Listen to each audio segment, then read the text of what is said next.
श्रीमद् भगवत गीता सिर्फ एक धार्मिक किताब नहीं है। ये हमारी संस्कृति और हमारे संस्कारों को जीवन देने वाली हवा की तरह है, जो दिखती नहीं है लेकिन हमारी चेतना यानी समझ में बसती है। हमारी जिंदगी के हर रंग में, हर मुश्किल में, हर कामयाबी में गीता हमें बैलेंस करना सिखाती है। गीता सिखाती है कि कैसे जीना है कि कभी किसी को मलाल न रहे और ना ही कोई कमी रहे। इस दुनिया में इंसान जो भी काम करता है, उस काम में जिस भी तरह की परेशानियां हो, सबका हल सुझाती है गीता।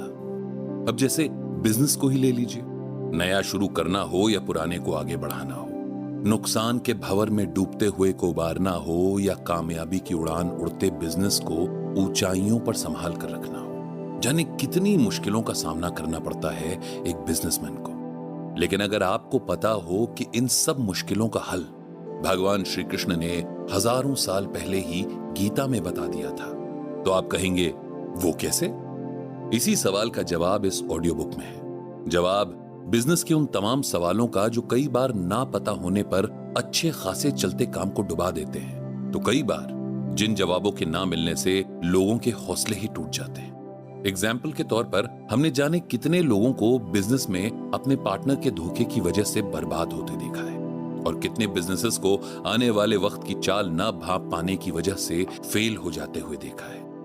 हमारे आसपास तमाम किस्से भरे पड़े हुए हैं जब रिस्क लेने से डरते हुए उन लोगों ने बिजनेस की शुरुआत नहीं की जिनमें कमाल का बिजनेस सेंस था।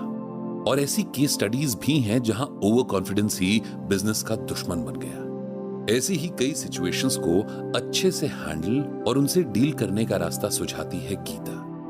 और हमारी कोशिश है आप तक गीता के इन मैसेजेस को पहुंचाने की, ताकि आप अपने बिजनेस के जिस मुकाम पर भी हों, आपको सही राह और सलाह मिल सके। तो आइए मेरे यानी आरजे पीयूष के साथ कुकू एफएम पर श्रीमद् भगवत गीता से बिजनेस सीखते हैं और एक अच्छे बिजनेसमैन के साथ बेहतर इंसान भी बनते हैं। किसी भी बिजनेस की सक्सेस और फेलियर की कड़ी जुड़ी होती है उसमें लिए गए रिस्क से। तो श्री कृष्ण ने श्रीमद् भगवत गीता में इस समस्या का क्या समाधान बताया है, आइए जानते हैं अगले एपिसोड में।